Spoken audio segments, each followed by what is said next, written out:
Lieutenant Colonel Lincoln S. Ferris here with my trusty pipe hawk. So I'm still on safari, so I'm going to have to keep this a bit short.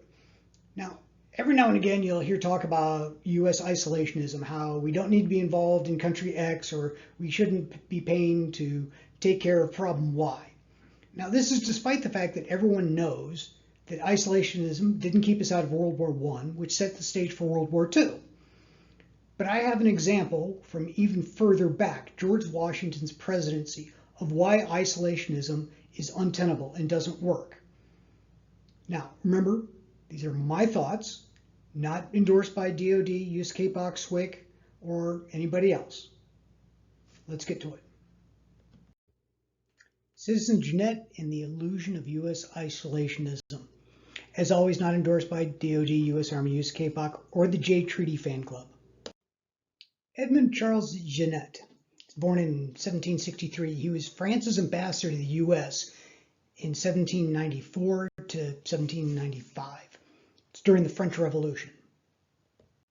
Now, Genet was super smart. He learned French, English, Italian, Latin, Swedish, Greek, German, all by the age of 12.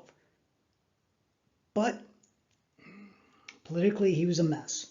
So he's appointed ambassador to Russia and did such a bad job in 1792 that Catherine the Great called his presence not only superfluous, but even intolerable, and he was PNG, persona non grata, tossed out of there. So the French decided to send him off to America. So Genet has been kicked out of Russia. He needs something to do, so the National Assembly decides to send him to America to be the ambassador here in the U.S. Also in February of 1793, France declared war on Great Britain. Genet, instead of going to Philadelphia, landed in Charleston, South Carolina on 8 April 1793. And instead of immediately heading north to Philadelphia, where Washington, the cabinet, and everybody was, he decided to party and recruit soldiers and privateers to fight for France against England and soldiers to march south into Spanish Florida. Problem was, the U.S. was trying to stay out of this fight. We didn't have the forces to get in the middle of a fight between the two largest powers in Europe, France and Great Britain. Didn't have the soldiers.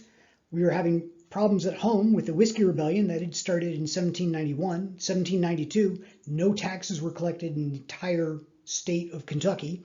Western Pennsylvania was in open rebellion. So we didn't want to get in the middle of yet another problem, and we had our own stuff to take care of. So Washington issues the Proclamation of Neutrality. And like 16 days after Genet landed, on April 22nd, Washington declared that the United States was neutral in the conflict between France and Great Britain, and that any American citizen who did take up arms for one side or the other would be prosecuted. Genet finally decides to head up to Philadelphia and tries to do an in-run by soliciting the help of the Secretary of State Thomas Jefferson, who was very pro-French Revolution.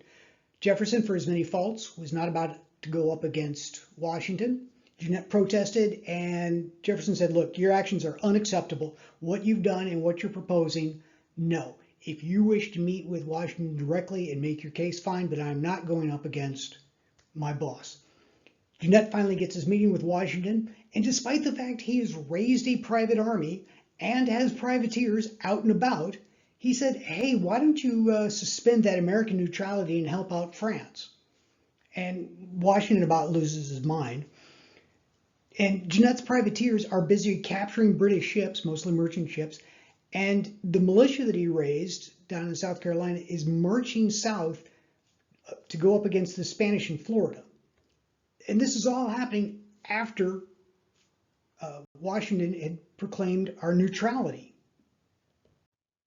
So Washington formally documents his beef with Genet and Genet's actions in a 8,000-word letter of complaint and demanded his recall to the French government.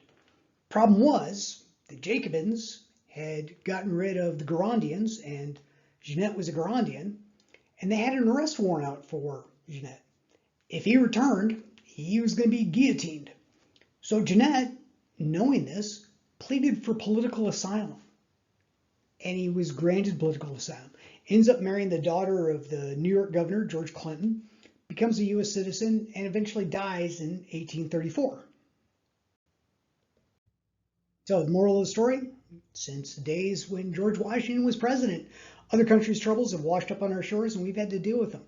Isolationism is untenable. Neutrality is impossible. Doing nothing is a course of action, but it also means you're advocating for the status quo. So if a bigger country is beating up on a smaller country and you do nothing, you are advocating for the status quo. So how this applies to CAs, make sure you know the commander's intent and plan so you don't harm his mission by not nesting your actions within his. And there you have it, the Citizen Genet affair, showing that isolationism has not been tenable in the U.S. since the Washington administration. As always, a book recommendation. The Road to Hell by Mike Marin. It's not a happy book. It's an important book. It's one you should read, but it's not a happy book because it takes to task humanitarian aid and NGOs and shows that sometimes helping a community does more harm than not. So it's worth a read, but don't expect to be, happy and jumping for joy when you're finished. So, as always, if you have any questions or disagreements, feel free to email me or comment in the section below.